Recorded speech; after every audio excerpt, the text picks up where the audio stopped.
Hi everyone, welcome to our channel where we talk about the most bizarre and hilarious things we find on the internet. Today's episode is hosted by Marilyn Manson. Hello, I'm not happy to be here. Waste of time if you ask me. Not really sure how I got myself into this shit. Anyway, let's do this. Today, we have something very special for all Harry Potters out there. A master's degree in magic and occult science. Yes, you heard it right. The University of Exeter in England is launching a new postgraduate program next year that will teach you everything you need to know about spells, potions, dragons, witches, and wizards. You might think this is a joke, but it's not. This is a real course that will cost you real money and give you a real diploma. So, what will you learn in this course? Well, according to the university's website, you will analyze the history and culture of magic and witchcraft, as well as their connections to literature, philosophy, archaeology, sociology, psychology, drama, and religion. You will also address the current issues of decolonization, alternative epistemologies, feminism, and anti-racism, and explore the role of magic and the occult in these contexts. Sounds pretty interesting, right? But wait, there's more. The course will be housed at the Institute of Arab and Islamic Studies, which recognizes the influence of the Arabo-Islamic world on Western culture and science, and challenges the stereotype of the West as rational and the rest as superstitious. So not only will you learn how to cast spells and summon spirits, but you will also learn how to appreciate the diversity and richness of other cultures and traditions. How awesome is that? But before you get too excited and pack your bags for Exeter, let me tell you about some of the modules you will have to take in this program. Here are some examples. Dragons in Western literature and art. In this module, you will study the representation of dragons in various texts and images from ancient times to modern day. You will learn how dragons symbolize different aspects of human nature, such as power, greed, wisdom, and creativity. You will also learn how to train your own dragon, just kidding. The Legend of King Arthur. In this module, you will explore the origins and development of the legend of King Arthur and his Knights of the Round Table. You will examine how the legend reflects the political and social changes in Britain and Europe over time. You will also learn how to pull a sword out of a stone. Not kidding. Paleography. In this module, you will learn how to read and write ancient scripts such as runes, hieroglyphs, and cuneiform. You will also learn how to decipher secret codes and hidden messages in old manuscripts. You will also learn how to forge your own documents. Maybe kidding. Islamic thought. In this module, you will learn about the main concepts and debates in Islamic philosophy, theology, and mysticism. You will also learn about the contributions of Muslim scholars to various fields of knowledge, such as mathematics, astronomy, medicine, and alchemy. You will also learn how to make gold out of lead. Definitely kidding. Archaeological theory and practice.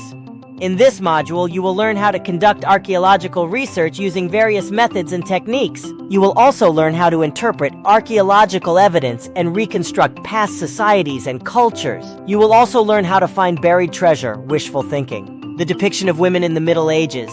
In this module, you will learn how women were portrayed in medieval literature, art, and history. You will also learn how women challenged or conformed to the gender roles and expectations of their time. You will also learn how to become a powerful witch or a damsel in distress. Your choice. The philosophy of psychedelics. In this module, you will learn how psychedelic substances affect human consciousness and perception. You will also learn how psychedelics have been used for spiritual, therapeutic, or recreational purposes by different cultures and individuals. You will also learn how to trip balls, not recommended. Conclusion.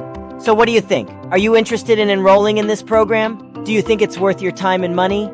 Do you think it's a legitimate academic endeavor or a waste of resources? Let me know in the comments below. Next, we have a story that will make you laugh and scream at the same time. It's about a man in Mexico who used a Chucky doll to rob people. Dark and funny. Personally, I like his style. Pretty creative motherfucker. Yes, you heard that right. A Chucky doll. You know, the evil puppet from the horror movie Child's Play, who kills people with a knife and a creepy laugh. Well, this guy decided to use a life-size version of the doll to scare and threaten people in the city of Monclova. He would hold the doll in his arms and make it look like it was holding a large knife. Then he would approach unsuspecting victims and demand money from them. But his prank didn't last long, because the police soon caught him and arrested him for disturbing public order and endangering the public. And here's the funny part. They also arrested the doll. Yes, they actually handcuffed the doll and took its mugshot along with its owner. They even held it up against the wall for the camera, as if it was a real criminal. Apparently this was done as a joke by one of the officers, who later got reprimanded for not taking her job seriously. But hey, at least she gave us some hilarious photos to look at. I mean, look at this face. How can you not laugh at that? This is not the first time that a Chucky doll has been used to prank people in real life. In 2013, there was a viral video of a Chucky doll jumping out of a bus stop poster and chasing people with a fake knife. This was done to promote the movie Curse of Chucky, which was released that year. But this guy in Mexico took it to another level. He actually used a real knife and tried to rob people with it. That's not funny, that's just scary and dangerous. I wonder what he was thinking. Maybe he was a big fan of the movies, or maybe he just wanted to have some fun. Either way, he got what he deserved. What do you think of this story? Have you ever seen a Chucky doll in real life? How would you react if you saw one coming at you with a knife? Let us know in the comments below. Now, a story that is so crazy you won't believe it's true. It's about a Florida man who tried to run to London in a homemade hamster wheel-like vessel. Pretty brave dude or extremely fucking stupid. It's hard to say. A Florida man named Reza Bellucci, who is a 51-year-old marathon runner, attempted to cross the Atlantic Ocean in a metal drum surrounded by inflatable buoys. He called his vessel a hydropod or a bubble, and it moved by paddles as he ran inside it. But that's not all. He did this while Hurricane Franklin, a Category 4 storm, was approaching the eastern U.S. The hurricane caused dangerous surf conditions and damage in the Caribbean and Bermuda. You might be wondering, why would he do such a thing? Well, Bellucci said he wanted to raise money for various causes, such as homeless people, the Coast Guard, the police department, and the fire department. But his plan didn't go very well. He was intercepted by the U.S. Coast Guard about 70 nautical miles off the coast of Georgia.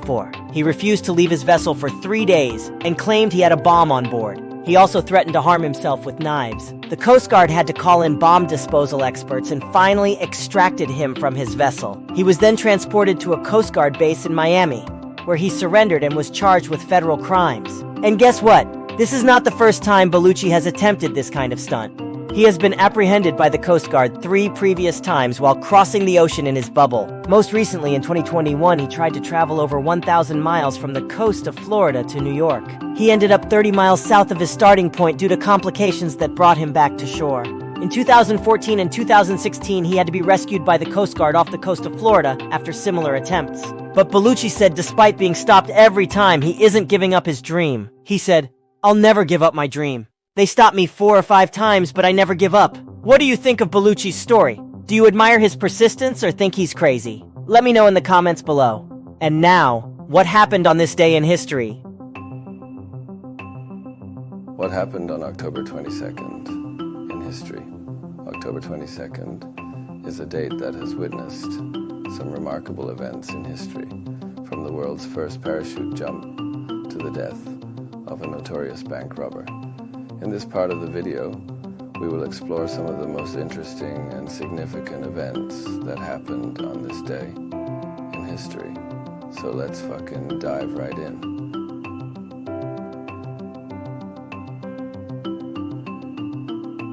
In 1787, André-Jacques Garnerin made the first successful parachute jump from a hot air balloon over Paris, France. He used a silk canopy attached to a basket and landed safely on the ground. His feat inspired many future adventurers and inventors.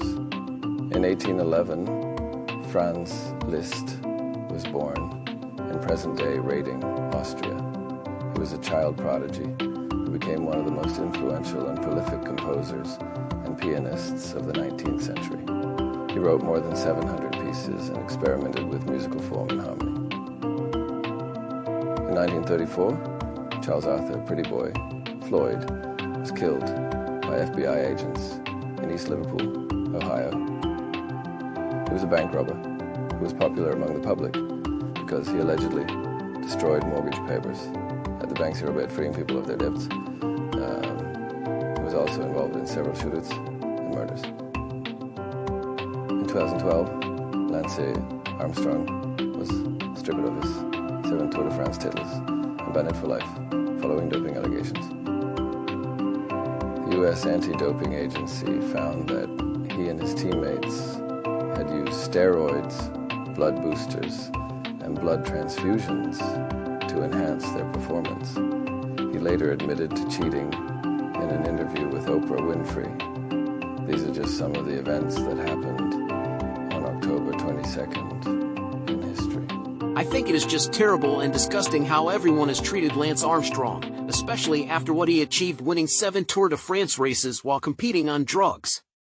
While I was on drugs, I couldn't even find my bike. That's all in today's video. Big thank you to our guest Marilyn for hosting this episode, and to Joker for his thoughts on the matter. We truly hope that you enjoyed it, but let us know in the comments below. And don't forget to like this video if you enjoyed it, subscribe to my channel if you want more content like this, and hit that bell icon if you want to be notified when I upload new videos. Thanks for watching, see you next time.